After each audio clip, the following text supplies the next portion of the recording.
afternoon, everyone. I'm going to start off with an image that you have all seen. Some of you, perhaps fortunate like me, to have seen the actual masterpiece in the Louvre, the Mona Lisa. We all know the Mona Lisa, and don't get me wrong, I'm not an art historian in any form. So I'm not going to talk to you about the beauty of the painting or Leonardo's genius. I want to talk to you about the Mona Lisa's smile. Because as a culture, as a society, we are obsessed with her smile. Is she happy or is she sad? Is she innocent or is she inviting? What is going on with her face? And my favorite, is she a man or is she a woman? These are the binaries in our language, two related terms that are opposite in meaning. And we have actually inherited this from Aristotle. Aristotelian logic tells us that we cannot be both good and evil, present and absent, in and out at the same time. Now, all this is absolutely wonderful.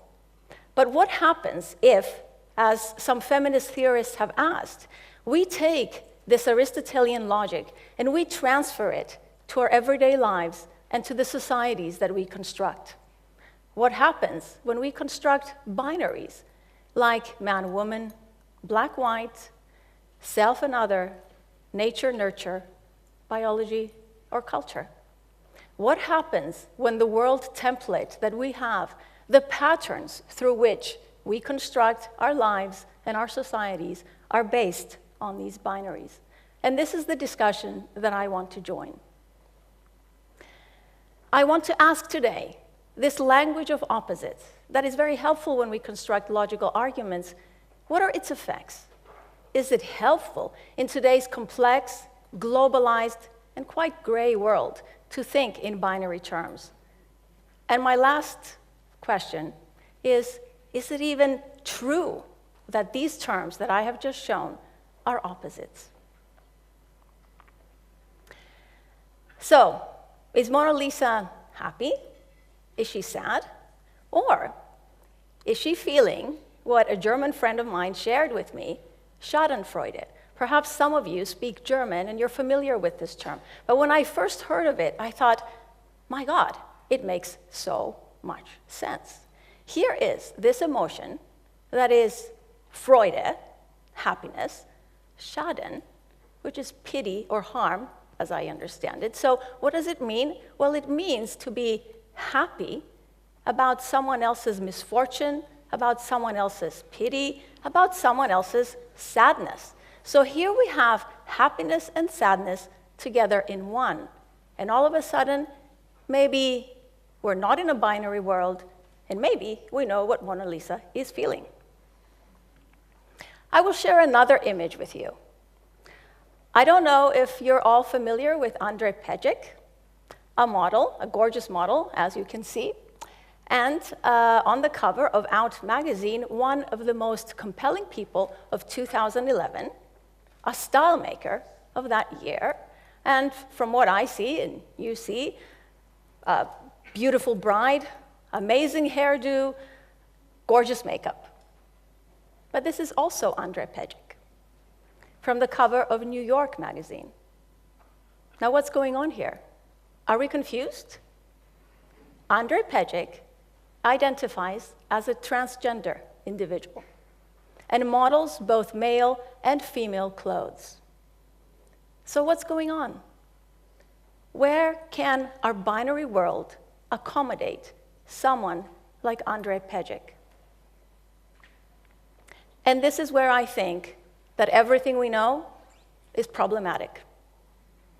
We have problems with our binary thinking because, first of all, it leads to non-acceptance of others. It leads us to place people in nice, neat linguistic categories, but at the same time, it leads us to not accept anyone who is different from us or anyone who is outside of these nice, neat, logical categories. As a consequence, we have research that shows that our health suffers. In fact, we know that people who are more strongly gender typed, in other words, they try to fit this stereotype of what a man and a woman is, well, these people suffer greater health problems later on in life. So binary thinking is bad for our health. I'm saying that it also leads to a disrespect of nature. Because if I see myself as so distinct from nature, as a master of nature, I'm out there to control the environment, I think perhaps we have a start to our discussion of why we are ruining our environment. It also leads to problematic policies and politics, and this is my research area, and to problematic decisions. And let me share with you this. For every policy that we have on work-life balance, can we blame any employee who cannot wait to go home after work to start living? Can we blame this person who thinks that work is work, but at 5 o'clock when he gets home, that's when life begins? And it also bothers me that binary thinking leads to incomplete research. If, as the philosopher Wittgenstein said, the limits of my language are the limits of my world, then binary thinking boxes us in, and it is a problem. I want to add something else, however, that binaries are not even true, and I use the term true quite deliberately here. Think of our very favorite nature-nurture debate, and this is something that goes on in schools all the time. Do we have an intelligence gene? The kids that we teach, are they intelligent? So as parents, all we need to do to have intelligent children is choose the right pool, the right genetic pool in a spouse? Or is it nurture, that we buy our kids a lot of books and we take them to libraries? Well, okay, I'm sure that you have heard that it's both, but how is it both? Research today tells us that the way that these two terms interact is actually a lot more fascinating than we ever envisioned. It's fascinating because it's not so much that we have an intelligence gene. It's more that we have, and if I may explain in lay terms, a gene that makes us seek out intelligent producing behavior. It's a gene, again in lay terms, that makes us go out there and want to go to the library and meet new people and have new experiences and travel to different countries. Another interesting debate going on, another binary, the biology and culture debate. Let me give you another example from research that has just come out from colleagues at La Trobe University in Australia and Yale University in the US. They take a biological phenomenon, menopause, we're all thinking, okay, this is strictly biological, and they actually showed how the manifestation of menopause differs in women of different classes, of different education, and of different social situations. Now, I'm not talking the way that these women talk about menopause or the way that they experience it. I'm talking about the actual physical manifestations of menopause that are so less sweating at night, less hot flashes, less brain fog, actual physical manifestations. And when they take this cross-culturally, they find that women in Japan also have different experiences from American women.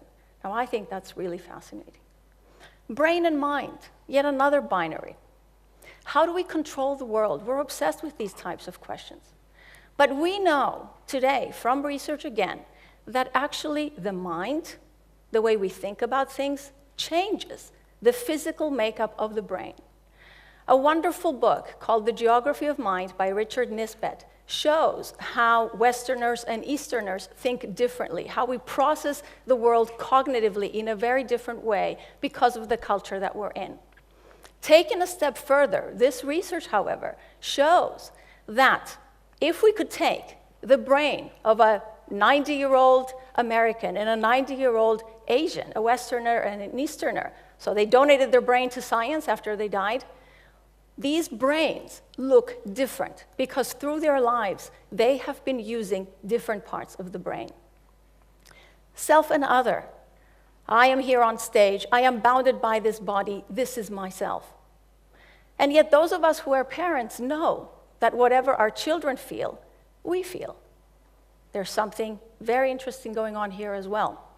Some research by David Coate in the UK shows that this connection goes a step even further.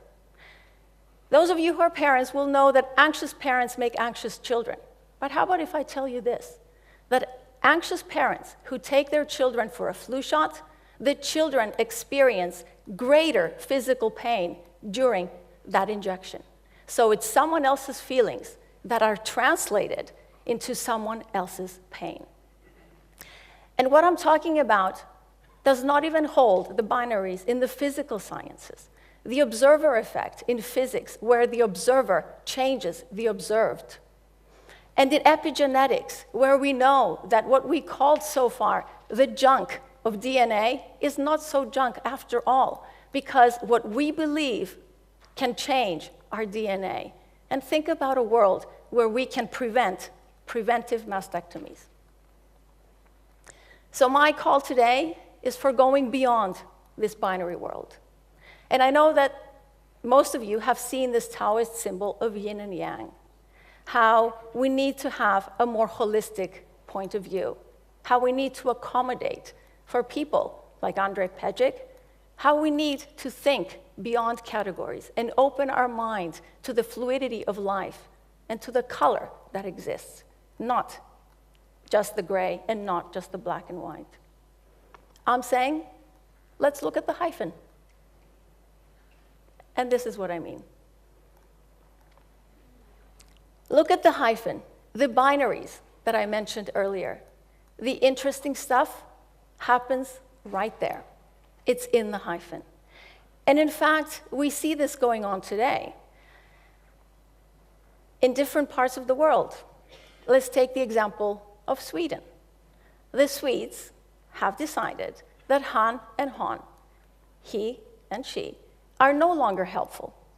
And you may have heard of the German and the Australian examples, passports and IDs, that have a space for other sex. The Swedes have come up with a new linguistic term, hen, to move beyond the he or she. And you may have heard of the story of parents who are taking their children to kindergarten, not disclosing their gender, so that their children can live in a more boundaryless existence. Now, I'm waiting in awe, actually, to see what happens there. And this is from my field of research, looking at organizational spaces. If I ask you, is this work or is this play? Well, it's actually both. This is an actual office environment. And even organizations, and one may think that's the most conservative place, right? The most conservative groups of society. If organizations are moving towards this more holistic view of our lives, beyond the boundaries, beyond work and play, then I think the rest of us can do that also. I think we would live a more colorful life, and I think we would be a lot more accepting of everyone around us. Thank you very much.